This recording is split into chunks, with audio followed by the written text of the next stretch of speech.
En esta ocasión queremos dar una pequeña explicación a nuestra comunidad, la comunidad Maguen David, sobre lo que significa la festividad de Purim.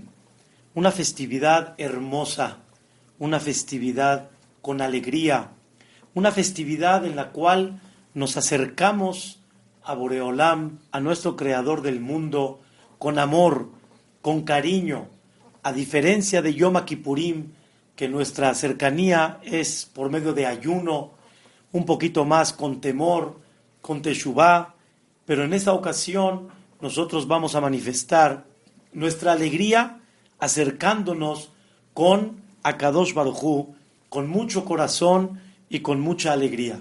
Vamos a tratar de explicar un poquito en breve la historia de Purim y posteriormente ver los mensajes que nos enseña Purim para poder llevarnos en esta festividad los mensajes importantes y primordiales para que Bezrat Hashem podamos reforzarnos y siempre llevar a cabo lo que los Jajamim nos enseñan, que las festividades son una carga de energía, son una carga de entusiasmo. Las festividades no es nada más un medio para pasarla bien, no es nada más un medio para estar contentos, sino es un medio para elevarnos, un medio para superarnos. Y Bezrat Hashem, si vamos a tomar en cuenta un poquito y vamos a prestar atención a lo que representa todos los detalles de Purim, nos vamos a ir muy contentos y vamos a tratar, por medio de esto, tratar de unirnos un poco más delante de Akadosh Baruj Hu. La historia de Purim comienza realmente aproximadamente 900 años después del éxodo de Egipto.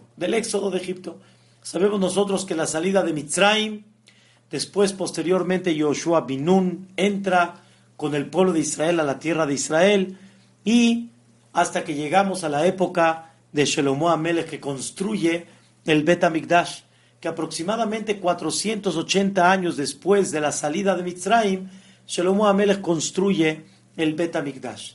Ese Bet HaMikdash que duró 410 años.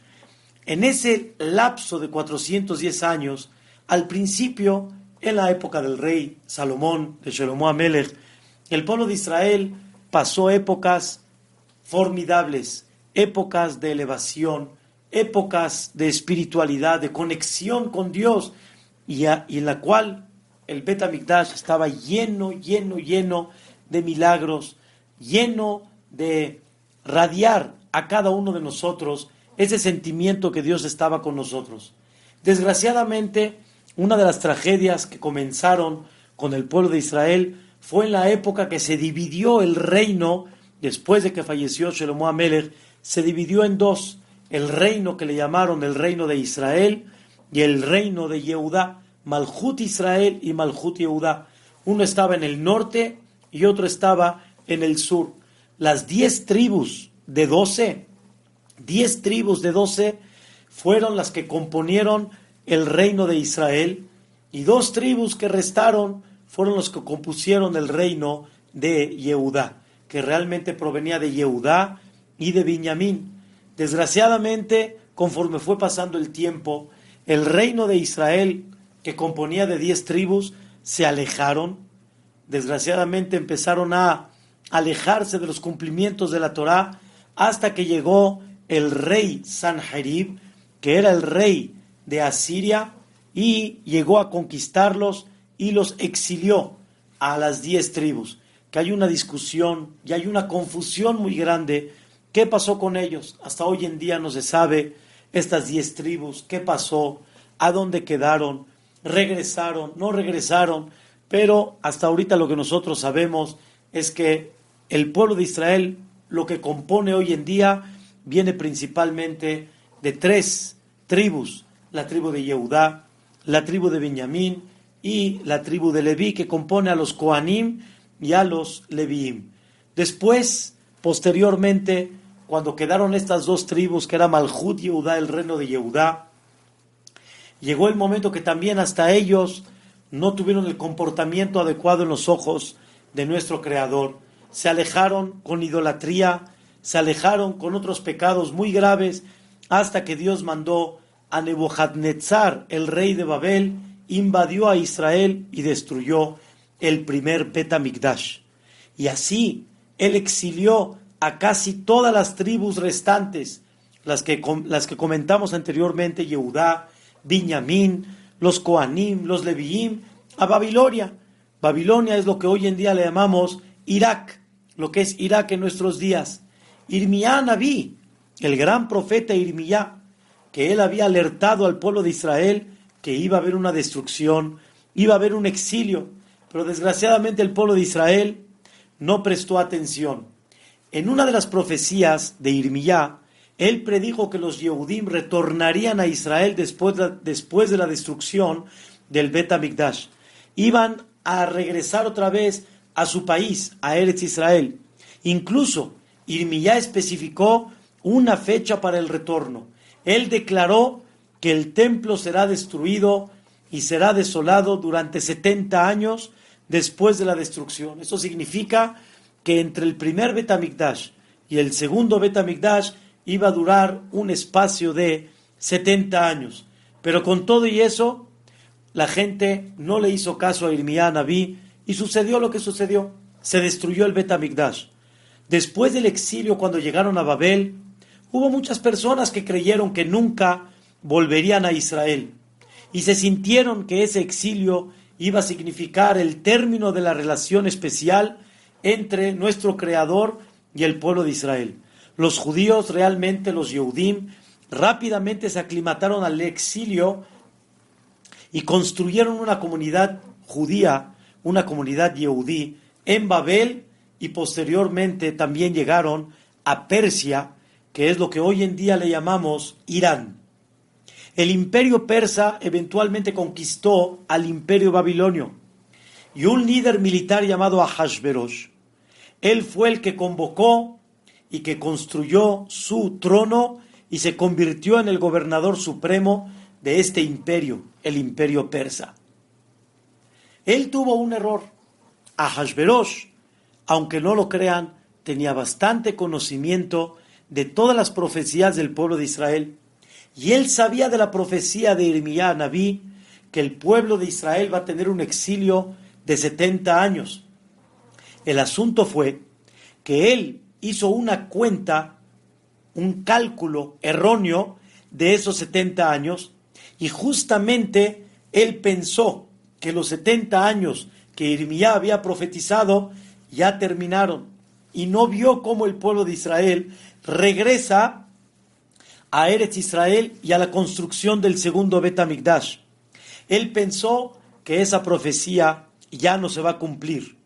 Él pensó que los Yehudim que habían sobrevivido a todos los imperios anteriormente, como el imperio egipcio, el asirio, el babilonio, él pensó de que a su imperio ya no van a sobrevivir.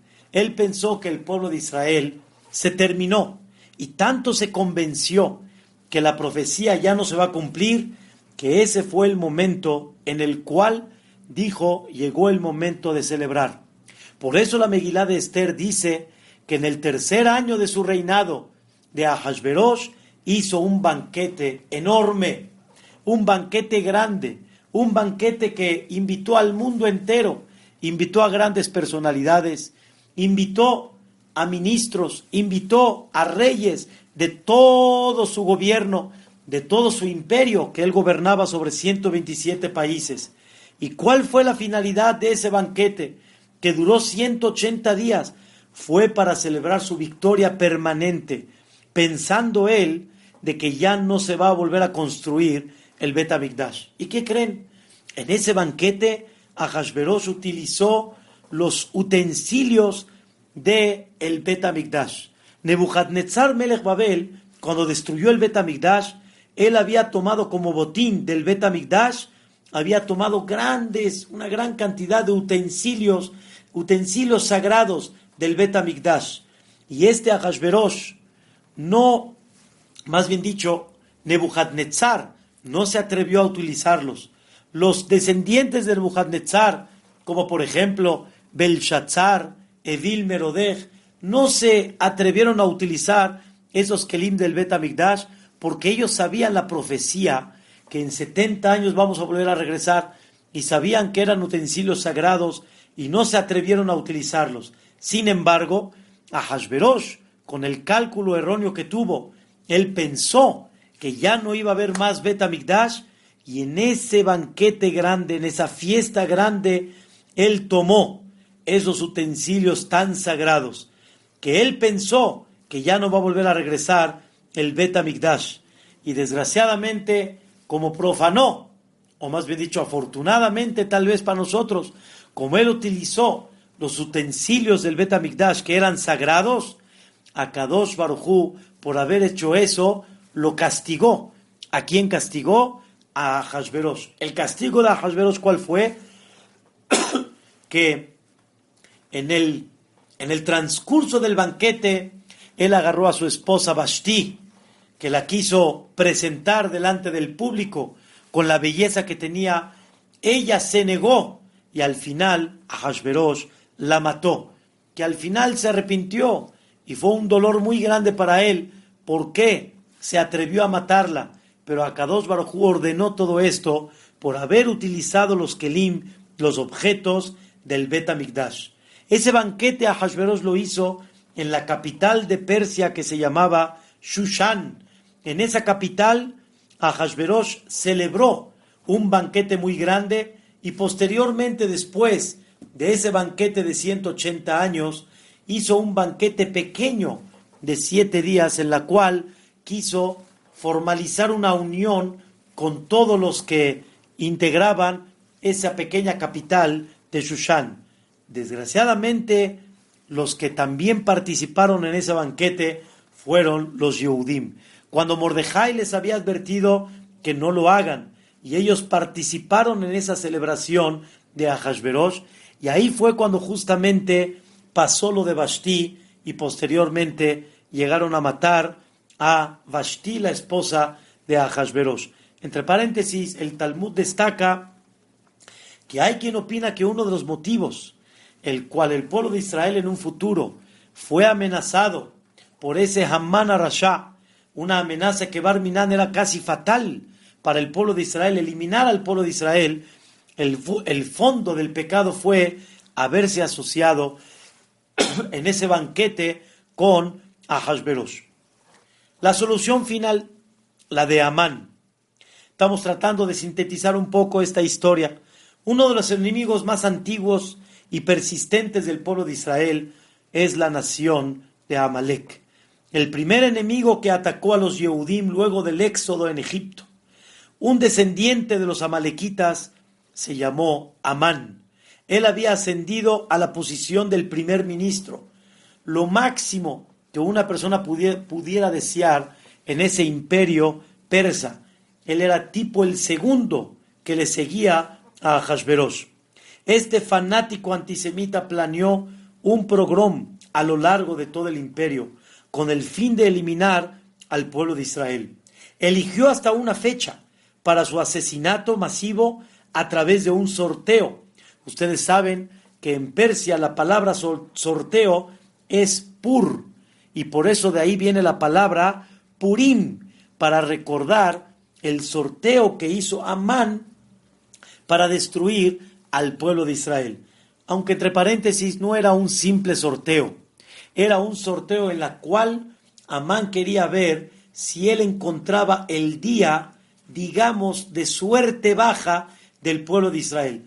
Y justo cuando salió, que fue en el mes de Adar, Amán sabía muy bien, como explicamos anteriormente, así como Ahasverosh, Amán sabía muy bien los conocimientos del pueblo de Israel, y sabía que en el mes de Adar había fallecido Moshe Rabbenu, y él pensó que esa fecha es una muy buena fecha para encontrar una mala suerte para el pueblo de Israel. Pero él se le olvidó que en ese mes también nació Moshe Rabbenu, que significa también la luz del pueblo de Israel. Pero Amán siguió con su trayectoria, siguió con su idea.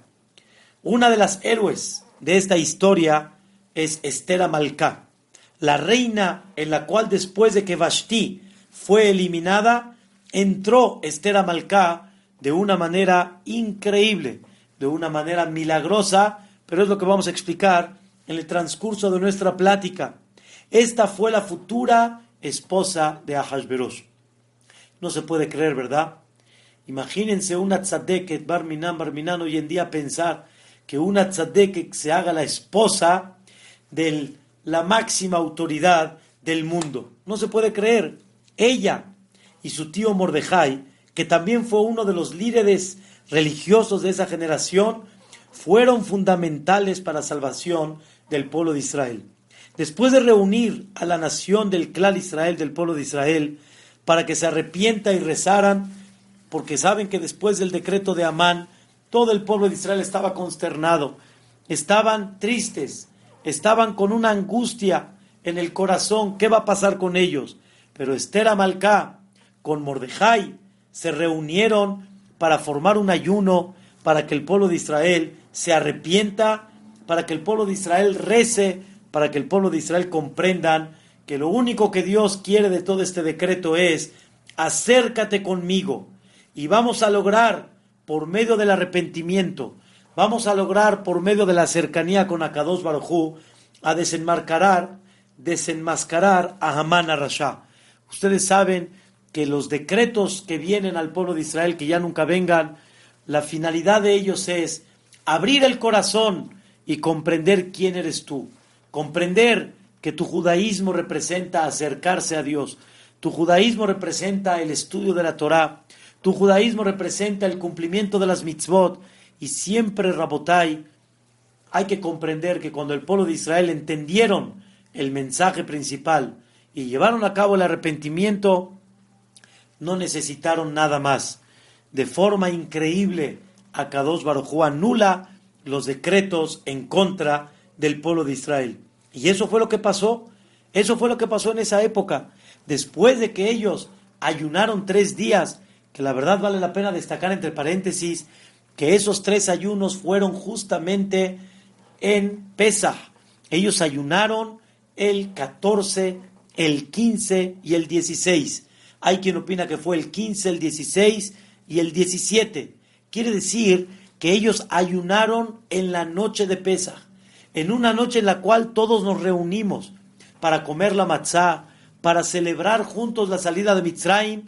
En ese año ellos no celebraron Pesaj, tuvieron que ayunar, y ellos demostraron otra vez que lo que Hashem Yitbaraj pide de ellos, que es arrepentimiento y acercarse a Boreolam, eso fue lo que ellos hicieron.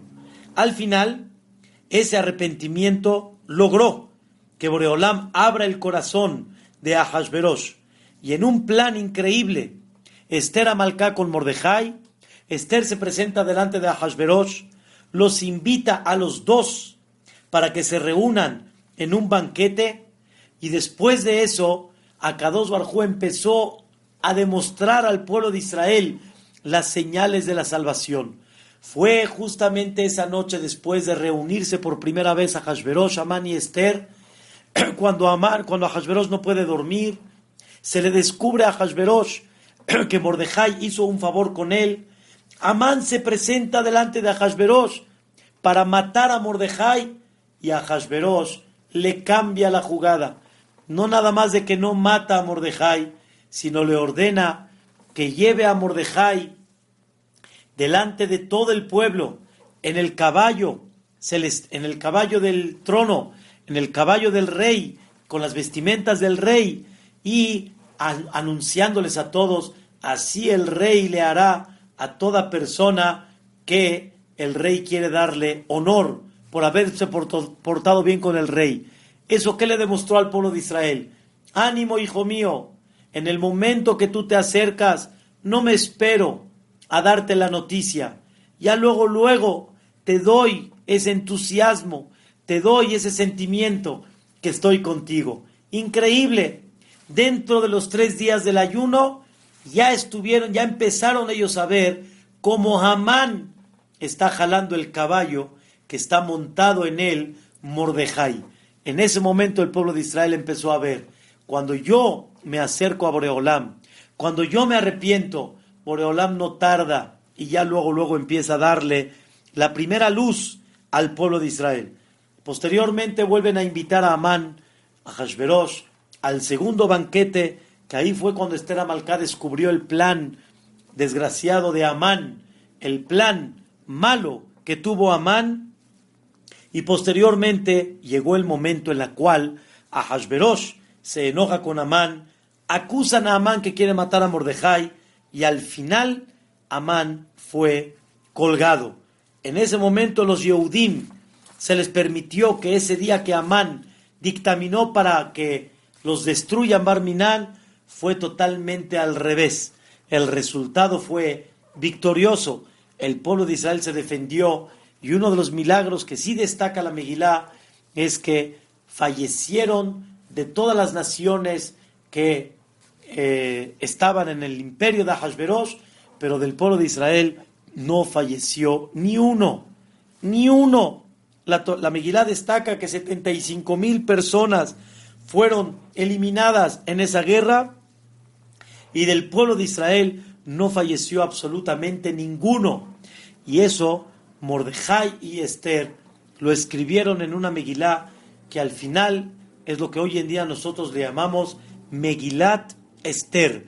Esta Megilá se lee públicamente en la noche y en el día de Purim para que cada persona trate de analizar esta historia, y por medio de esto la persona comprenda cómo la mano de Hashem Yitbaraj está con nosotros. Es una obligación tratar de prepararse en la lectura de la Megilá, tratar de reunirse con los familiares y estudiar un poquito la Megilá de Esther, para que en ese momento nosotros podamos ver realmente qué refleja hacia nosotros esta Megilá.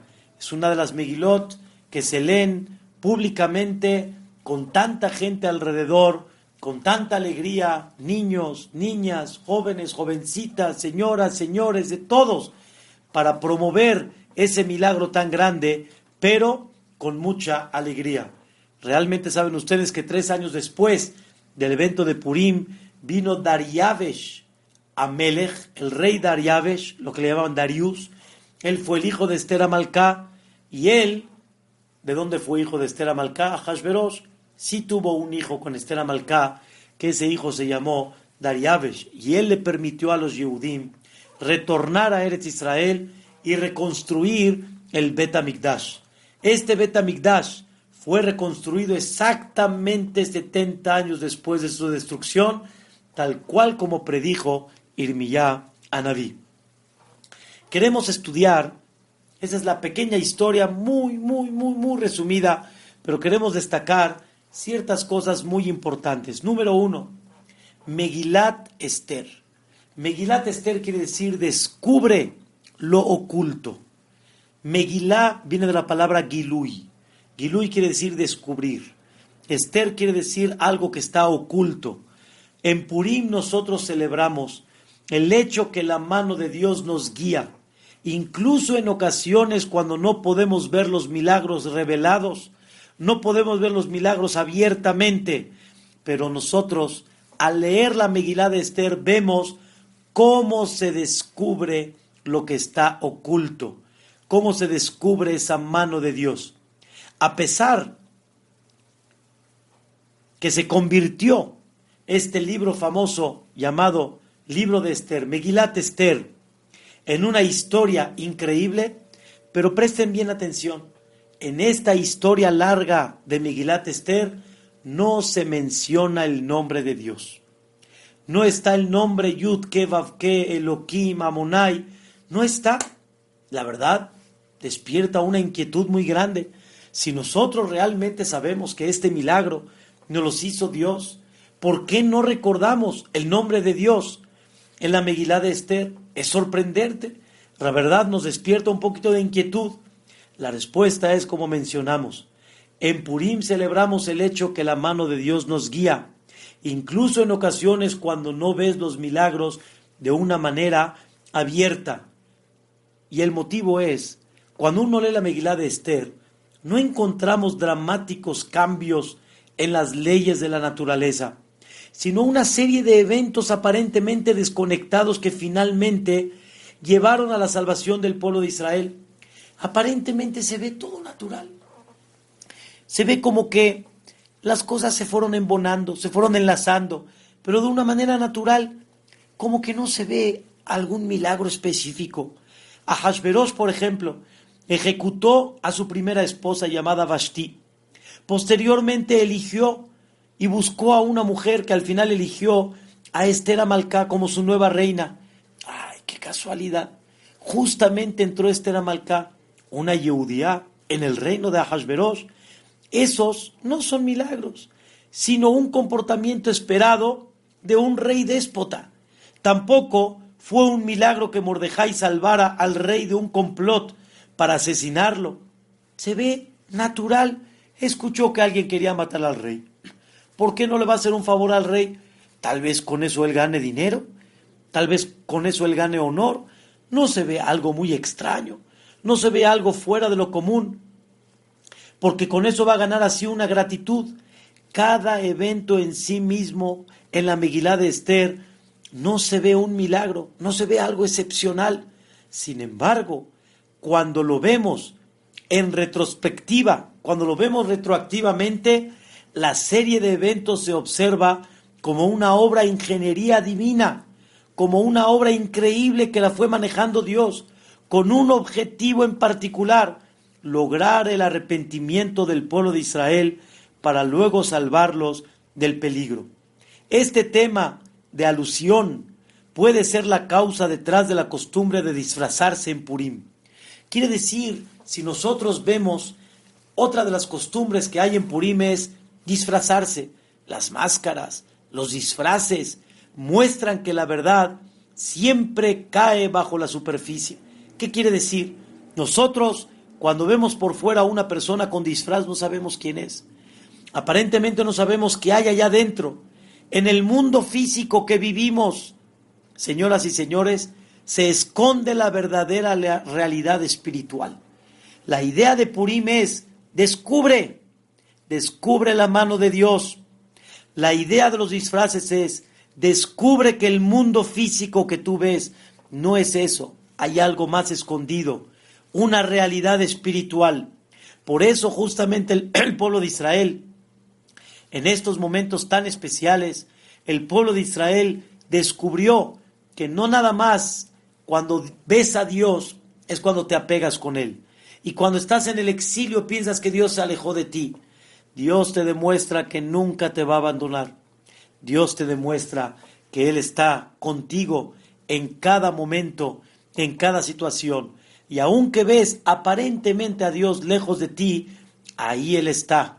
Y cuando ves que aparentemente Dios no te escucha, ve como en el momento que haces teshuvá, cómo comienzan a verse las luces, cómo se empieza a ver esa puertita que Dios te enseña: estoy contigo, como comentamos anteriormente. Realmente debemos de aprender de esta gran festividad de Purim, que la historia de Israel puede repetirse en numerosas ocasiones, así como la de Purim. Rabotai, el hecho que el judaísmo y el pueblo de Israel haya sobrevivido durante 3.300 años, aparentemente uno lo puede ver de forma natural, lo puede ver como que de casualidad ahí estamos, pero hay que ver cómo es el milagro más grande que hay, aunque se ve de forma natural. Es más, hay algo más significativo: la supervivencia no nada más física, sino la supervivencia cultural, la supervivencia de nuestras raíces, de nuestra conducta. Cómo increíblemente seguimos utilizando el idioma hebreo, cómo seguimos leyendo y estudiando la Torá, cómo nos sumergimos, por ejemplo, en el mikve, en esa piscina ritual, cómo seguimos nosotros poniéndonos el tefilín. Señoras y señores, ¿no es algo increíble que una persona sigue viendo la misma tevilá de hace 2000 años? Que una persona sigue viendo el mismo tefilín de hace 2000 años, que una persona sigue viendo el mismo Sefer Torah de hace 2000 años, 2000 o 3000 años desde que se entregó la Torah. Los antisemitas han intentado realmente destruirnos, no nada más físicamente, sino también culturalmente. Han buscado la manera cómo destruir la parte física y espiritual del pueblo de Israel. Han tratado de convertirnos en otras ideologías.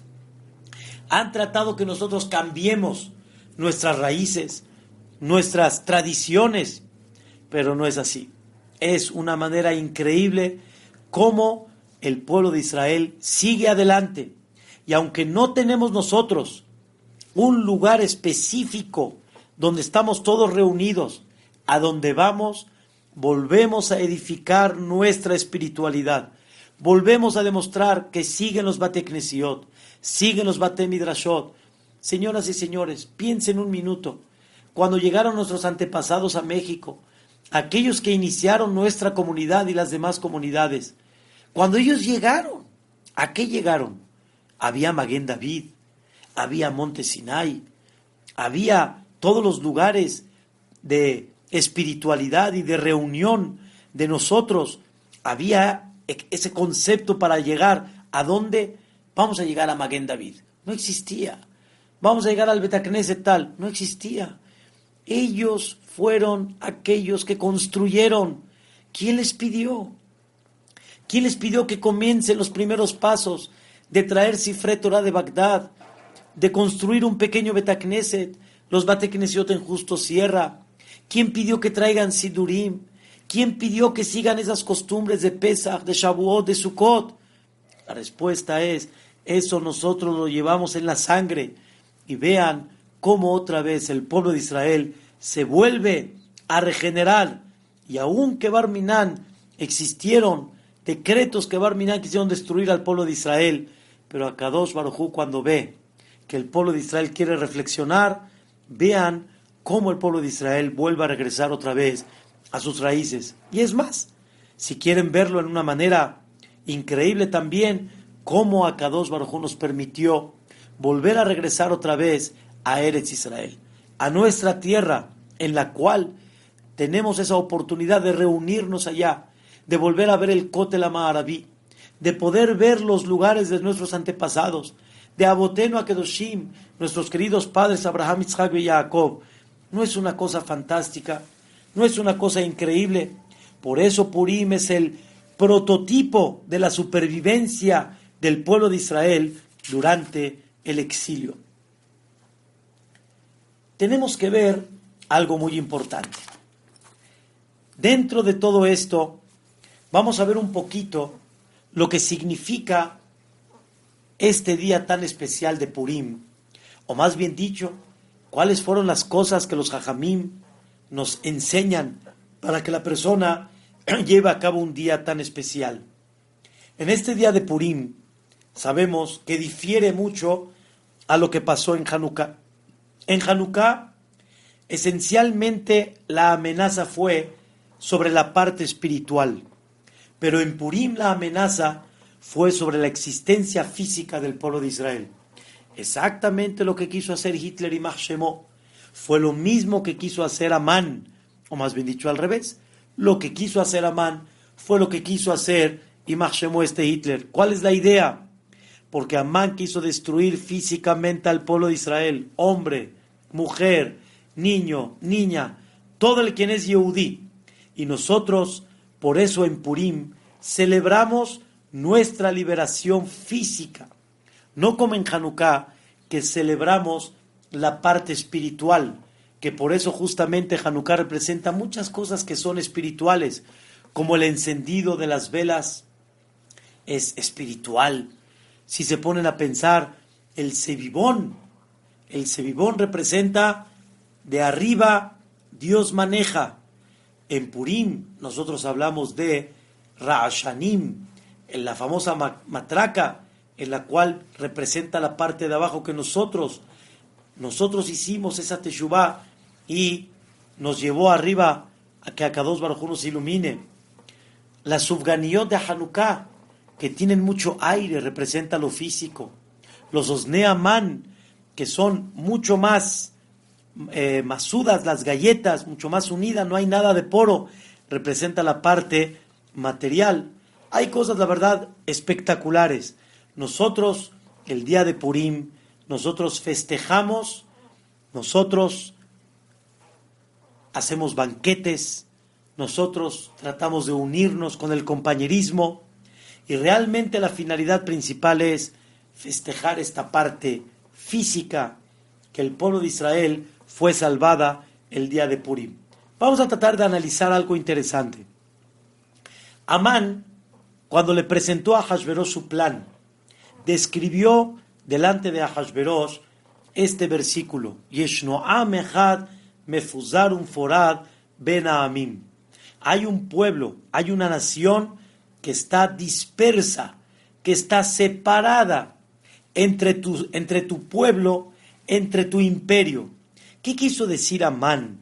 Que el pueblo de Israel está disperso, que el pueblo de Israel está separado. No se refirió nada más geográficamente que estamos esparcidos, sino él se refirió que no estamos unidos, no estamos con hermandad, no estamos en comunicación. Y justamente Amán entendió el secreto que provoca, o más bien dicho, el secreto que le da la apertura a poder meterse, Barminán, a poder tocar al pueblo de Israel, la separación. Y Amán entendió que cuando nosotros estamos separados, no estamos unidos, hablamos Barminán entre nosotros la Shonará, falta un poco de amor y amistad, no estamos viendo por los pobres y los necesitados.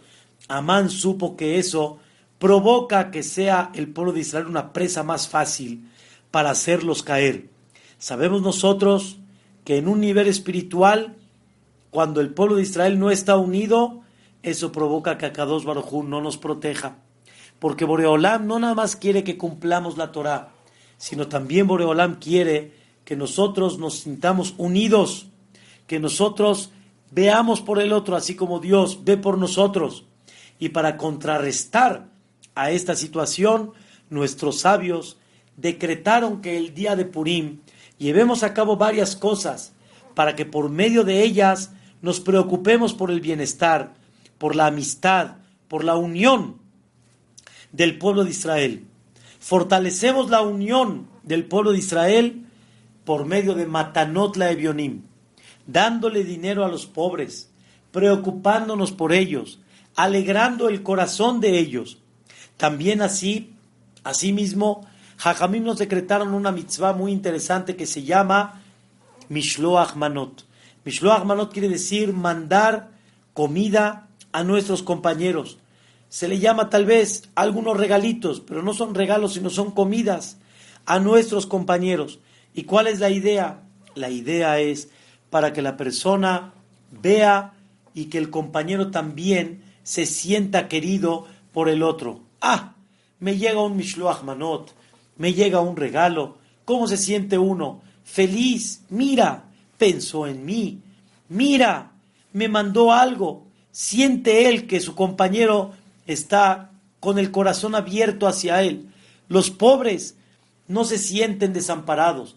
Los pobres no se sienten cómo voy a festejar. No, tengo para celebrar el día de Purim, porque la gente vio por ellos. Por esto estas dos mitzvot son tan importantes. La mitzvah de ver por el pobre, y mientras más la persona done para el pobre, será bien recibido por nuestro Creador. Mientras más Akadosh Baruj Hu vea cómo vemos por la gente necesitada, más nos va a mandar los medios para que ojalá siempre seamos de aquellos que podamos dar y nunca necesitemos recibir. Mishloach Manot también, no se les olvide que hay algo muy importante en Mishloach Manot. Nosotros normalmente acostumbramos mandar Mishloach Manot a gente muy allegada, a gente que conocemos muy bien, y justamente a esa gente le damos el Mishloach Manot. Pero hay que saber que hay un pequeño error. No nada más hay que mirar a la gente que de veras estás muy apegada con ellos. Hay que mirar a la gente también que está un poquito lejos tal vez de tu corazón, que tal vez él se siente no muy querido por ti, que tal vez tengas alguna indiferencia, que tengas alguna separación, y por medio de eso despertar una unión. Qué tan importante es, por lo menos, un Mishloach Manot, mandárselo a una persona que de veras, por medio de ese Mishloach Manot, sienta que tú en tu corazón tienes un lugar para él. Hay que recordar que la obligación de Matanot Le'Evionim es una obligación de darle a 2 pobres. Y la obligación de Mishloach Manot es una sola según la halajá. La base de la halajá es, con un Mishloach Manot que le mandes a un compañero es suficiente. Pero Matanot Le'Evionim tiene que ser realmente mínimo 2 personas. ¿Cómo se manda el Mishloach Manot? Por un intermediario. Quiere decir, no lo entregas tú personalmente, sino lo mandas por un intermediario. Matanot Le'Evionim también vale mucho la pena que se mande por medio de una tercera persona para que no se sienta mal el pobre. Y es lo que hoy en día en muchos lugares del mundo se puede llevar a cabo. Aunque según la halajá, tú se lo puedes dar directamente a aquella persona que necesita. Hay un concepto un poco que la gente no lo tiene muy claro. Nosotros preguntamos, Jajam, ¿cuánto se tiene que dar de Matanot Le'Evionim? ¿Cuánto se le tiene que dar a los pobres? Y nosotros queremos escuchar tal vez 50 pesos por cada uno, 100 pesos por cada uno, 20 pesos por cada uno. Pero aquí hay un error. No debemos de sentir cuál es el mínimo. Ahí está que, por ejemplo, para Mishloach Manot buscamos hacer 20, 10, 30 canastas para mandarla a todos nuestros seres queridos. Hay que saber que hay algo más importante que se llama alegrar el corazón de aquellos que están necesitados. Por lo tanto, mientras más la persona dé, no preguntemos cuál es el mínimo. Vamos a abrir nuestro corazón y vamos a dar a todas aquellas personas que realmente estén necesitadas. Entonces, llevamos nosotros la obligación de escuchar la Megilá de Esther en la noche de Purim y en el día de Purim. Llevamos la segunda mitzvah, que es Matanot Le'Evionim, darle a 2 pobres y no ver el mínimo, sino lo más que puedas dar. Mishloach Manot, mandar comida a gente compañera, pero principalmente buscar que haya gente que cuando le mandes el Mishloach Manot se sientan muy contentos, que eres una persona que los miras, eres una persona que abres tu corazón hacia ellos.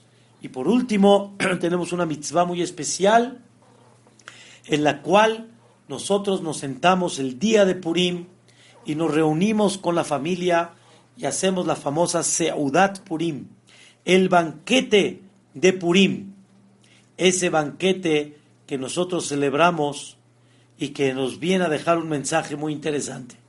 Una de las cosas que sabemos que no es tan bien vista en los ojos de la Torá es tomar vino. Pero tomar vino me refiero con exceso. Tomar vino que provoca que la persona pierda un poco el control. No es tan bien visto en los ojos de la Torá. Sin embargo, en el día de Purim es una obligación tomar vino.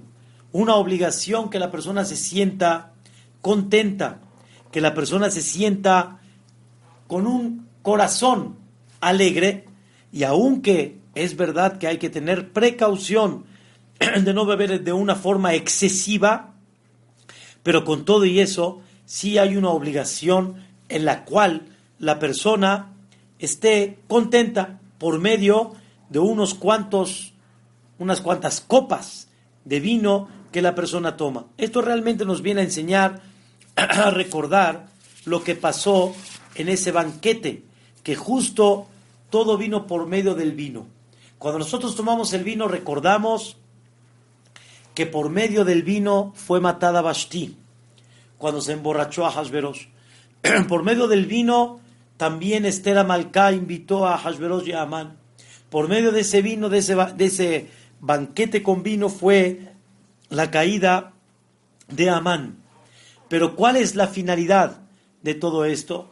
La finalidad es para que la persona, por medio del alcohol, por medio del vino, la persona se quite un poquito esos sentimientos que hay veces la persona no descubre, y realmente descubras tu esencia original, la esencia del Yahadut.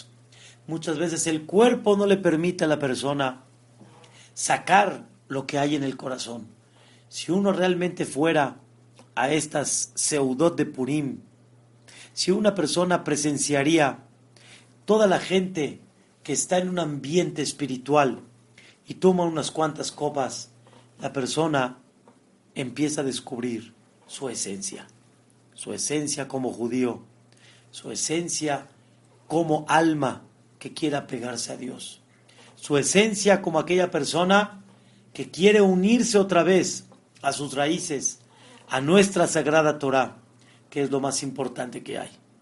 Para terminar, hay que saber que esta seudá de Purim hay que hacerla con pan, hay que hacer un banquete hermoso, hay que tener los manjares como Shabbat Kodesh, y Bezrat Hashem Itbaraj, terminando el día de Purim con un arrepentimiento pero de alegría, con un sentimiento que me tengo que apegar a Dios. El Arizal, el famoso Rabbi Yitzhak Luri Ashkenazi, nos señaló que uno de los días más sagrados del mundo es el día de Kippur, y ese día se compara al día de Purim. Sí, como lo están escuchando, el día de Kippur se compara al día de Purim. ¿Cómo puede ser? Un día que está escrito en la Torá, Yom Kippurim, se compara a un día que ni está escrito en la Torá y vino muchísimos años después. Como dijimos al principio de la clase, casi 900 años después. Aparentemente suena ilógico. ¿Cómo es posible que un día tan sagrado como el día de Kippur sea comparado al día de Purim? Pero la respuesta es, hay dos formas como acercarse a Dios: el camino del respeto y del temor, y el camino del amor y de la alegría. Realmente, Rabotai, los dos son necesarios, y ambos son muy importantes dentro de nuestra vida como Yehudim. Pero con todo y eso, yo sé que a mucha gente le dice, a mí no me gusta mucho con temor, me gusta mucho más con amor y con alegría. Pero hay veces necesitamos también el temor, necesitamos hay veces ese momento de respeto para poder tener reflexión. Pero con todo y eso, sabemos que uno de los niveles más importantes que hay es apegarse a Dios con amor. Ve'ahavta et Hashem Elokeja, ama a tu Dios. Yom Kippurim y sus prohibiciones de comer, de no tomar, de no tener placeres físicos, representan el camino de respeto, de temor a Akadosh Baruj Hu. En ese día el individuo se detiene en la vida, ignora completamente el lado físico de su ser y se enfoca solo en el lado espiritual. Se puede alcanzar una percepción clara en Yom Kippurim al reprimir la interferencia estática del mundo físico. Pero con todo y eso, Purim, por otra parte, provee el acercamiento a Boreolam, a nuestro Creador, a través del amor y de la alegría. Purim nos enseña que se puede lograr un nivel incluso más alto de conexión con nuestro Creador y una percepción aún más clara con el sentimiento de amor, con el sentimiento del temor y del respeto. Por lo tanto, Yom Kippurim se compara al día de Purim, pero no exactamente como Purim, porque el día de Purim realmente es un día que su fuerza y su energía es el amor a Kadosh Baruj Hu. Ojalá que estas palabras nos ayuden a festejar y realmente a elevarnos en este día de Purim y a saber que después de Purim, terminando este día de Purim, no hay que sentir nada más la parte física. Lo que me refiero es cómo saliste, los manjares, el vino, y posteriormente hay gente que después, como decimos nosotros aquí, la cruda, ¿cómo quedaste? La persona, terminando Purim, debe de sentir una elevación especial, una conexión con Dios, y que ese amor y ese cariño nos ayuda a conectarnos con Dios, nos ayuda a conectarnos con Boreolam, con el Creador del mundo, de una manera más especial, y Bezrat Hashem, ojalá que por medio de eso, pronto Akadosh Baruj Hu ya nos mande esa alegría tan especial que estamos todos esperando, que es el Mashiach Tzidkenu, que así sea pronto, Bimerabi Amenu, amén, ve amén. Purim Sameach, para todos. Muchas gracias.